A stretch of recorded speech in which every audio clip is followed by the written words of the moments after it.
Hey you, want to learn how to be a crappy DM or GM in your game? You've come to the right place. I'm going to show you 7 dirty tricks to be hated and reviled as a game master. You know I try not to be negative on this channel, but I think this video is fine because it should be obvious I'm being ironic. And I'm going to give you some examples of bad GMs I've played with before, but I'm also going to tell on myself about things I've done that, in hindsight, I shouldn't have.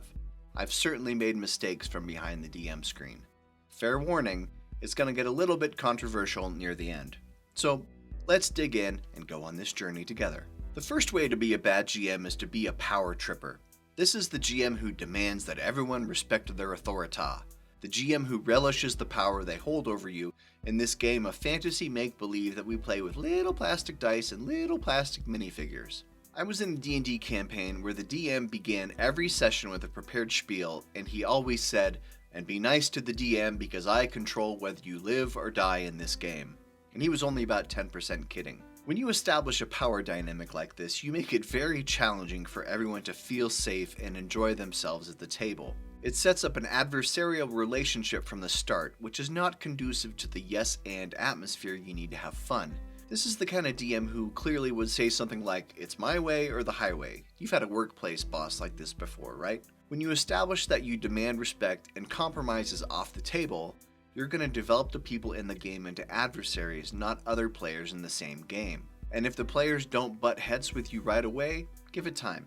They will grow to resent you for your lofty attitude. The second way to be a bad dungeon master is to railroad your players. And this is a sin that most DMs and GMs have committed at least at some point in their careers.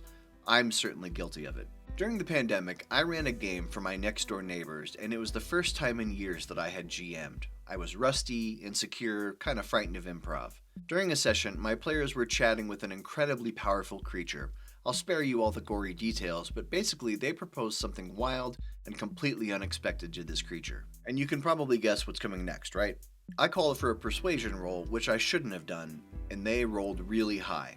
Still, I said the roll failed because I was wholly unprepared to significantly alter the story path based on what they wanted to do. So if you want to be a crappy GM, just make sure that you always keep the story going only in the direction you have already foreseen, like Emperor Palpatine.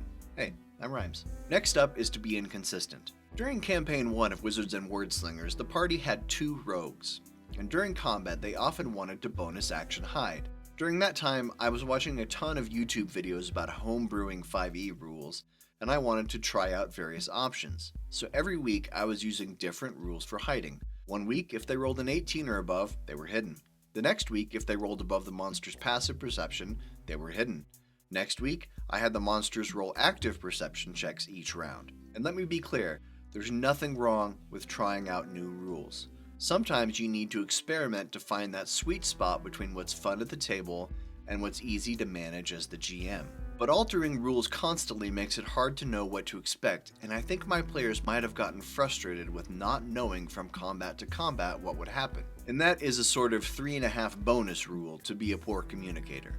But let's move on to the rest of our list. Fourth is to be unfair. Sometimes you might make a ruling in the moment and the player will say, "But the PHB says it doesn't work that way." In that situation, you have a choice.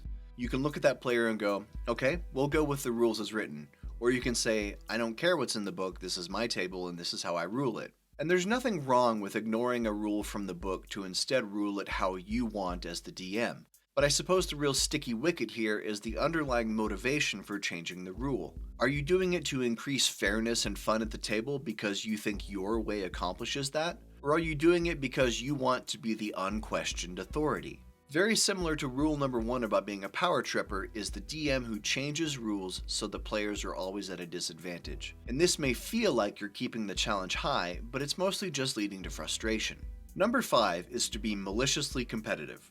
We've all probably heard that advice to be our players' number 1 fan and to be on their side. Well, if you want to be a bad DM, you need to treat the players and PCs like your sworn enemies. You need to set out to beat them at every opportunity. When their PCs step on a trap, snicker at the player. When you down a PC, cheer. Now, Sly Flourish has one simple test to determine if you're being competitive, and that is, how do you feel when the monsters crit? Do you say, "I'm so sorry, but the shambling round just rolled a nat 20. That's going to be 24 damage on your level 2 wizard"? Or do you say, "Ha! Suck it, wizard. Get ready to take double damage"? Honestly, I feel a little bit of both. Usually, I just feel worried, especially if the PCs are low level. A lowly goblin critting against the level 1 character can insta-kill that PC. I've seen it happen. But also sometimes you're running monsters and they just keep missing and missing because of a bad dice roll streak, and it feels like the fight is getting boring. And when I'm in that situation, if the next monster crits, I'm likely to think, finally. And I'm not trying to be adversarial, but I do want the combat to feel dangerous. So there's a difference between being spitefully competitive and wanting the encounter to be tense and exciting. It's a fine line sometimes. The sixth way to be a bad DM is to play favorites. Maybe you've been at a table where the GM had a romantic interest in one of the players, and if so, you've probably seen what a horror show that can turn into, potentially. But I see this playing favorites problem manifest often when you have a mix of new and experienced players at the table, or a mix of shy and outgoing players. When you have some players who dominate the conversation or know how to really exploit the game's mechanics and want to dive into their backstory, it becomes natural for the DM to engage more with those players. When you have one player who says, "Corvarax the Red was born as a slave and fought against his master Durnagon for his freedom. And while Durnagon still draws air, Corvarax will never rest seeking to return to his homeland and free his siblings, even while Durnagon's agents roam the land, intent on recapturing Corvarax." And then you have another player who says, my character is like a pirate, I guess? It seems pretty obvious where the DM is going to want to put more attention, especially when you've got a PC's hooky backstory elements you can weave into the campaign. So if you want to be a crappy DM, ignore the pirate PC with the inexperienced player and don't try to include them in story developments. The final item on our list is to make sure the difficulty level is always just out of reach. Include puzzles that have only one solution, and if the players get frustrated trying to find that solution, hey, that's not your problem.